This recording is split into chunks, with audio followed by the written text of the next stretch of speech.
This is the United States Energy Association Power Sector Podcast. I'm Herman K. Trabish, covered the power sector since 2006, and I currently report for Utility Dive.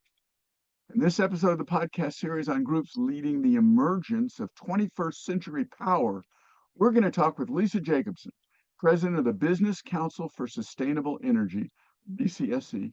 Who's going to describe BCSE's history, membership, and mission, what it's achieved, and what it's working on in this currently uncertain moment. Lisa's led BCSE since 2004, probably two of the most turbulent decades for the U.S. power sector since Edison Electric's Pearl Street station went online in New York City in 1882. She's advised states and federal policymakers, testified before Congress, and represented clean energy industries under the United Nations Framework Convention on Climate Change. Lisa, what is the Business Council for Sustainable Energy? What's its history and membership? Probably most important, what's its mission? Thank you so much. It's really an honor to be here with you. And as you said, I mean, what an amazing time to speak about US energy. So thanks for the leadership that you provide on this podcast and the information you share with stakeholders. The Business Council for Sustainable Energy was founded at a critical time for the US energy sector, but also the global energy conversation in the early 1990s. Put yourself back in a 1992 mindset and think about what the world was like then. At that time, in addition to thinking about energy, and we were still very much guided by the 1970s and the oil crisis and that Sure. mentality, and kind of building out a U.S. energy program that involved policy in the private sector, but we were also increasingly understanding that the environment, whether it be air quality or climate change, was something we needed to integrate into energy planning. And the Business Mhm. Council was formed in that moment, formed by energy leaders in the United States, representing broadly energy efficiency on the supply side and demand side, natural gas industry interests, and renewable energy industry interests. And they noticed if we think about energy and the environment and the economy together, we're going to be looking for a portfolio of energy solutions that can achieve those goals and can increasingly integrate new challenges to the marketplace. And in 1992, as you might recall, there was the Rio Earth Summit, which was a global environmental conference. And the Business Council's first action was to send its board to those meetings in 1992. And there they set out the task of trying to think about how the US energy markets could respond to climate as well as meet its economic and energy needs. And that's very much what we're doing today. Our mission is to realize a competitive, vibrant US energy economy. And we do that with this portfolio of energy resources. I want to talk more about what you're doing today, but I just want to take a quick moment and mention and ask you this. Your release of the Sustainable Energy Fact Book, it's become a yearly event for everybody in the energy world. Um, so just curious, how did that happen? Why did that start? How did you bring together all the people that are in these groups, the energy efficiency, renewable energy, independent power producers, natural gas people? Now, and how did the fact book become this annual event that it is? Well, thank you. Yeah, the fact book is kind of our hopeful, useful, valuable contribution to industry as well as policymakers and stakeholders. And it really is an annual state of play of US energy overall. But it started around 2012. We could see some very significant changes in the marketplace. And it was Yeah. really evident that natural gas, energy efficiency, and renewable energy were the growth sectors of the US energy economy. We did not have a resource that was tracking that well. Even our own Right. government resources were not fully understanding what were nascent technologies that were really set for rapid growth. And they wouldn't necessarily be able to see them in a holistic manner. We might have had, really good coverage of one sector, but they weren't knitting it together in a way that industry as well as policymakers could understand. So that's why we did the fact book. And yes, it is a partnership. We bring together industry information. We use US government information, which is critical. And we get our analytic partner, Bloomberg NEF, to contribute their information. And it's a collaboration. As I said, we're 13 years strong now in our report. And it's amazing to see what the data shows. And obviously we're now in, like, the biggest takeaway from this year's report is that for that period of time and the decade that preceded it, we were really in flat consumption, right? We were not forecasting large growth in the power sector, and US consumption overall was not exponentially growing. Now the conversation is, will we be in this new moment where we're going to see large scale energy demand increase, and what are we going to do about it? Yeah, a lot of people are saying, will we be able to meet it? It's growing in some estimates so fast. Okay, I want to get very concrete here for a minute, Lisa. We're going to talk about the reconciliation bill in a minute, the big beautiful bill, because that's on everybody's mind these days. But your website talks about some specific challenges that are your concern. Expanding and modernizing the generation and power system, modernizing it is a big one, and streamlining permitting. So, very specific ways, how is BCSE participating in solving or confronting those issues?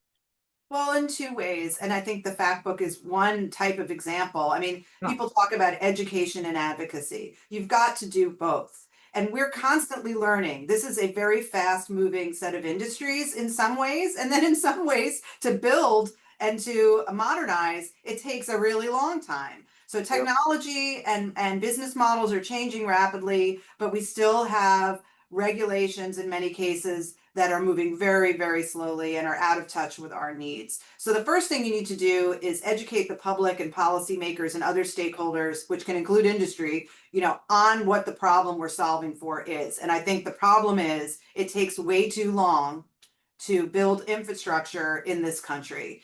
We now have an imperative, which is this conversation on our load needs over the next 5-10 years. That means that we can no longer live in that world. We need to fix that. So once you identify the problem and you explain it with real examples of how it's hampering economic development, hampering job creation, maybe negatively impacting the environment if we're trying to modernize things and increase their efficiency, then you have to come up with what the policy solutions are. And yeah. BCSE advocates at the federal level. So we're very focused on the different pieces of legislation. We came a long way in the last Congress. There was a bipartisan Senate proposal that came out at the end of the last Congress that covered a lot of ground. It helped Solved a lot of the streamline. problem. Yeah, it didn't do everything, which is why it wasn't enacted, but it really showed the strong interest by Congress on a bipartisan basis that, number one, they understand the problem, they don't want to live with it anymore, and they want to do their part to try to streamline and improve our regulatory environment so that we can build faster. And you do not need to remove stakeholder or community involvement when you do that. It does not have to be a degradation of the important foundation we have. These should be environmentally responsible and community supporting changes. And I feel like that bipartisan bill, it was a really good step in the right direction. And we hope that maybe once we're done with reconciliation, we, can get more attention on the work that's being done now. I mean, the committees are working. This new Congress is talking about permitting reform, and I'm hopeful that we can get to a fast moving. If anything, you can say that this new administration in Congress is fast moving. Let's get to a fast moving conversation on permitting. Yeah, yeah, and that's a good example of how a group like BCSE and specifically BCSE itself can be on the job. The Congress is focused on one thing, but everybody knows that there's a more important issue just beyond the thing that everybody's focused on. So that's a key thing that the BCSE is doing is keeping that permitting question alive. Okay, last question, Lisa. The House just passed this big, beautiful bill, the reconciliation package. Your press release was very specific about things that it seems like weren't in that bill. You said you support tax policy as a market-based tool to meet the growing energy demand, and the bill seems to sort of dispense with that. It doesn't eliminate it completely, but it dispenses with it quickly. You said the changes in the existing tax credits would have a significant impact on many industries if those changes weren't, addressed. So what specifically was in your mind or the group's mind with that press release? And what would you like to see the Senate do in response to the points you raised? Well, I mean, I think you made an important point, like the why. Why does this matter now? It matters because we need to drive private sector investment in our energy system and in energy infrastructure. And the tax code has been a very effective way to do that, going back almost 3 decades. And those policies, while at different times they've had to be re-upped or changed, they've had strong bipartisan support, and they span many different technologies in the energy sector, and their efficiency, their supply side, their infrastructure. And now, with more recent changes, they've also included manufacturing, which is Yeah, really important. So we need this because we need to drive investment to meet the load to support our current economy and also address new load growth from more manufacturing in the US, from AI data centers, from maybe more use of electricity in our economy. There's lots of things happening that mean that we need more energy now. All of it. We need it now. And then second, it's price. You know, prices are rising in many different parts of the country, and that's harming our economy and harming households. And this is a very cost-effective way where the private sector helps drive down the cost of expansion and new build in the energy system. So we need it for yeah, those reasons. So, in terms of the things that we're looking for, a lot of these long-standing bipartisan credits, they were basically, eliminated immediately. Very short timelines, not a transition that a business can work with. There are projects that are already, well advanced that would no longer be able to take care of these credits. And that's not what I heard from many Republican lawmakers. I heard them say, we may want to make changes. We may not think certain credits are necessary, but the last thing we want to do is disrupt, business investments that are already planned. We don't want to lose those jobs, and we don't want to lose that economic opportunity. So for a whole number of credits, they have very, very short phase downs. The second is they have new and important proposals related to ensuring that our tax dollars don't benefit our foreign adversaries. right. And Let me that is stop you. Let me important. stop you there just for a second, Lisa. Yeah. Excuse me for. I couldn't agree with you more. Um, so it sounds like you would like to see the phase downs of the existing tax credits lengthened. Some of them end as soon as the 2026 or 2028. You're saying you'd like to see them lengthened. And then that point you're making about the foreign entities of concern, that FEOC provision, I think you were just going to describe that. And I want to make sure that that's what we're talking about. And exactly, would you like to see that dispensed with, or can it be re-articulated in a way that doesn't interfere with business? No, I think everyone understands it's important, that that's a principle that everyone supports, but it's making it workable for the private sector and having appropriate transitions so we're not disrupting projects that were already put together prior to these new requirements coming into place. We already have strong domestic content requirements that were developed over the last couple of years, and those are really important enhancements. And I think there are ways to change the foreign entity of concern language to make it workable and also make it self-executing. The biggest problem we could have is, even if we come up with the right policy and then we have to wait for Treasury guidance, and that could take a year or two. I mean, it could Yep. take longer. So we want to make them self-effectuating so that we're not waiting for more guidance for Treasury, and businesses can get on with the work of investing and building out projects.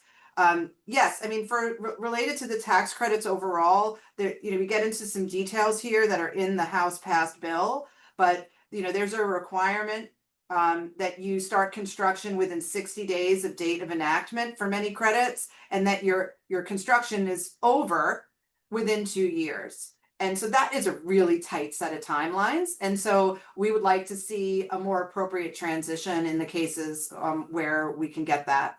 But I would say there were some good bright spots, right? We were really happy that um, clean fuels production tax credit fared very well. We were happy to see 179D, which is the commercial buildings tax credit, retained.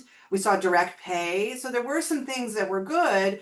But there are policies. The last thing I mentioned for changes is this transferability policy, which doesn't cost anything from a economic perspective when you're assessing this. There's no score, as we like to call it here in DC, but just opens up the number of investors. And this is extremely important for small businesses that don't have a big tax liability. They can't access many of the credits unless we have this provision, which basically allows them to monetize the credit. So there's some pretty fundamental changes here. I am hopeful we can reach, agreement on getting them done. I think it will help the economy. It will keep prices down, and it will keep America moving. It will keep our economy going and giving us the energy we need to support that economy. Just very briefly, we've talked about the transferability provision. It's really important because it gives a developer who may not have a big tax burden the opportunity to take the tax credits and sell them to another business that may have a big tax burden, but they sell them for, let's say, 90 cents on the dollar. So the developer gets the money she needs to develop her project, and the business gets the tax credits that make it viable for them to support these new emerging technologies, whether it's a small modular nuclear reactors or clean uh, fossil fuel facility, maybe, or a wind or solar or battery project, right? No, definitely. I mean, you said it very well, and I'm really hopeful that we can restore that for all the credits for their entire duration. While you have access to the credit, you should have full opportunity for transferability. Really quick question, last question, putting you on the spot, Lisa. Have you talked to Republican lawmakers or their staff who are on board with this idea? Because, like you said, we heard about it in the House bill, and then they disappeared. Well, those conversations are active right now, and I feel like the senators that have gone on record have played a really important role in setting the stage for these negotiations. And yeah, I mean, I think everyone is still, it feels like many weeks, but it's only really been a week since that bill Right. was passed. Sure. And some of the more recent changes were done in the last couple of days. So I think people are still really processing this. But my hope is for those members of Congress and senators that are home right now for the Memorial Day break, that they are hearing loud and clear from energy companies and energy stakeholders that it's important that we have the tax policies in place and that they can work with the business cycle of the private sector. Hey, are you listening, Senator Murkowski? That's all the time we have, Lisa. Yeah. I want to thank my guest, Business Council for Sustainable Energy President Lisa Jacobson. She's described BCSE's history, membership, and mission, what it's achieved, what it's working on, and what it can do to help us get through this highly dynamic political moment. I also want to thank our listeners for taking the time to check out the USEA Power Sector Podcast. Don't forget to subscribe, like, and share with everybody you know our quest for energy transition solutions.